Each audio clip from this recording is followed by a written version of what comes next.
নমস্কার বন্ধুরা, fear and mystery চ্যানেলে আপনাদের সবাইকে স্বাগত। চলে এসেছি একটি নতুন ভৌতিক ঘটনা নিয়ে। আজ রবিবার, নিখিলের চায়ের দোকানে সন্ধ্যাবেলায় আড্ডা জমিয়ে চলছে। এটা প্রতিদিনই চলে, কিন্তু সপ্তাহের একটা দিন রবিবার সবাই সেখানে চুপটি করে বসে থাকে। এর কারণ হলো সেদিন নিখিলের চায়ের দোকানে উপস্থিত থাকে বলাইদা। তিনি একজন রেলের কর্মচারী। ছোটবেলায় তার বাবা মা একটি দুর্ঘটনায় মারা যায়। তিনি তার মামার বাড়ির দাদু দিদার কাছে বড় হয়েছেন। যাক, সেই সব ব্যাপারে না গিয়ে আজ বলাইদা কী ঘটনাটি শোনাবেন সেটা দেখা যাক। ইতিমধ্যে বলাইদা এসে গেল। সবাই এক কাপ করে চা নিয়ে বলাইদাকে ঘিরে গোল হয়ে বসলো। তিনি শুরু করলেন, তখন আমার বয়স ছিল 17 কি 18। দুর্ভাগ্যবশত 1 বছর আগে আমি দিদাকে হারিয়েছি। দাদু কাজ করত একটি জাহাজের বন্দরে। এছাড়া কখনো কখনো দাদু ঝাড়ফুঁকও করতেন, যদিও আমি এগুলোতে বিশ্বাস করতাম না। উচ্চ মাধ্যমিক পরীক্ষা দিয়ে বাড়িতে কিছু মাস বসে আছি। কোনো কাজ ছিল না। ঘুরে ঘুরে বেড়াতাম বন্ধুদের সঙ্গে, কখনো বা একা। দাদু বাড়ি ফিরত সন্ধ্যাবেলায়। আমার মাছ ধরার শখ একটু বেশি ছিল তখন, তাই ছিপ নিয়ে প্রায় সময় বেরিয়ে পড়তাম। একদিন বিকালে মাছ ধরছিলাম হাবুদের বাঁশবাগানের পুকুরটাতে, কিন্তু হঠাৎ দেখলাম কারোর পায়ের শব্দে পিছন ফিরে তাকালাম। দেখলাম একটি মেয়ে দাঁড়িয়ে আছে। আমি এক মুহূর্তের জন্য ভয় পেয়ে গিয়েছিলাম। আমি জিজ্ঞেস করলাম, আপনি কে? এখানে কি মনে করে? মেয়েটি উত্তর দিল, আমি হাবুদের বাড়িতে এসেছি। আর কিছু জিজ্ঞেস করব, কিন্তু মেয়েটার চোখের দিকে তাকাতেই কেমন জানি হয়ে গেলাম। তার মায়াবী চোখ আমাকে বশীভূত করে নিল। তারপর থেকে প্রতিদিনই সে আমার সাথে দেখা করত, আমার বাড়িতে আসতো। কিন্তু এই ব্যাপারে আমি দাদুকে কিছু জানাইনি। কিন্তু কিছুদিন পর থেকে আমি শরীরে দুর্বলতা অনুভব করলাম। এইভাবে কিছুদিন চলল। তারপর ধীরে ধীরে আমার শরীর ভেঙে যেতে লাগলো, মানে আমি রোগা হতে লাগলাম। এটা দেখে হয়তো দাদুর সন্দেহ হয়েছিল। একে তো তিনি একটু গুণীন স্বভাবের। একদিন তিনি কাজ থেকে ফিরে আমাকে জিজ্ঞেস করলেন, বলাই, তোর কি হয়েছে বলতো? দিন দিন তুই এত রোগা হয়ে যাচ্ছিস। দাদুর প্রশ্নের উত্তরে আমি বললাম, আমিও তো বুঝতে পারছি না, শরীরটাও দুর্বল হয়ে যাচ্ছে। তারপর দাদু যা করলেন আমি অবাক হয়ে গেলাম। দাদু আমার কপালে হাত রাখলেন, তারপর চোখ বুজে বিড়বিড় করে কি যেন জপতে লাগলেন। কিছুক্ষণ পর চোখ খুলে আমাকে জিজ্ঞেস করলেন, আমি কাজে বেরিয়ে যাওয়ার পর কেউ কি তোর সাথে দেখা করতে আসে? আমি বিস্ময় ভরা চোখে উত্তর দিলাম, হ্যাঁ আসে, একটা মেয়ে। দাদুকে না জানানোর কারণে দাদু একটু বকাবকি করলেন। তারপর দাদু আমাকে বসতে বলে বাড়ির পিছনে চলে গেলেন।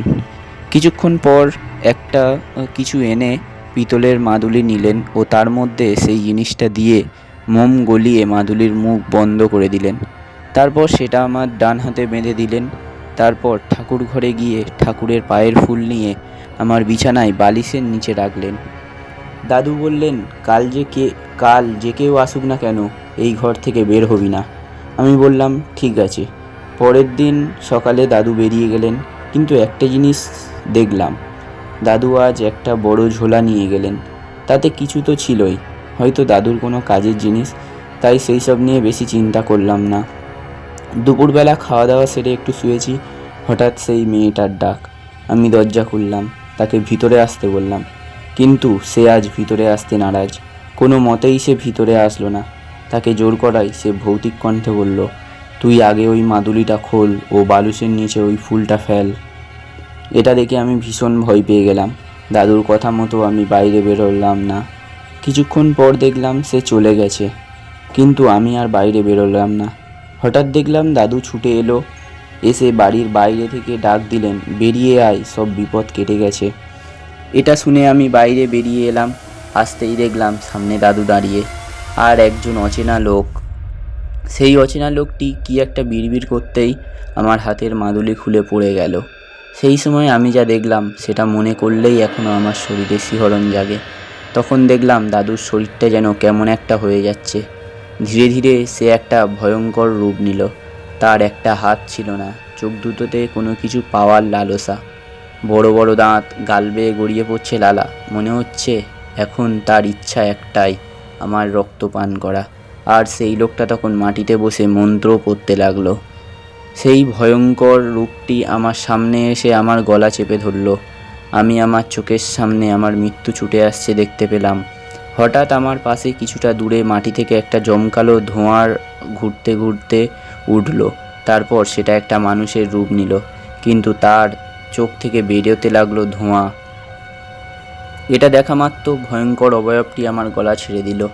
তারপর দেখলাম সেই মানুষটি এগিয়ে এসে ভয়ঙ্কর অবয়বটির গলা চেপে ধরল ও কিছু একটা বিড়বিড় করতেই অবয়বটি ভস্মে পরিণত হলো।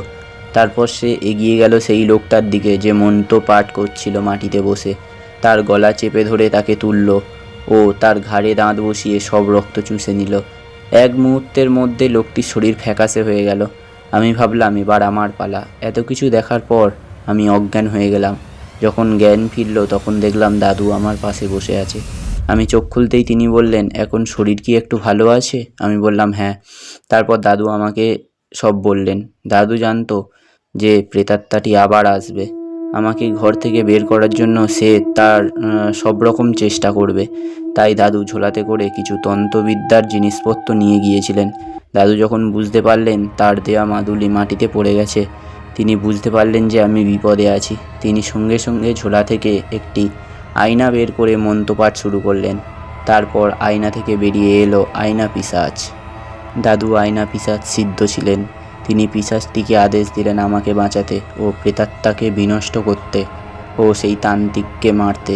তান্ত্রিকটি মন্ত্র বলে প্রেতাত্মাকে আমার কাছে পাঠিয়েছিল, কারণ তান্ত্রিক দাদুকে সহ্য করতে পারত না, কারণ বেশিরভাগ মানুষ সমস্যা নিয়ে দাদুর কাছেই আসতো। এই বলে বলাইদা আজকের গল্প শেষ করলেন। কখন যে চার্জ শেষ হয়ে গেছে বুঝতেই পারিনি। দেখলাম নিখিলদাও হাঁ করে তাকিয়ে আছে। গল্পটি কেমন লাগলো কমেন্ট করে জানাবেন। এই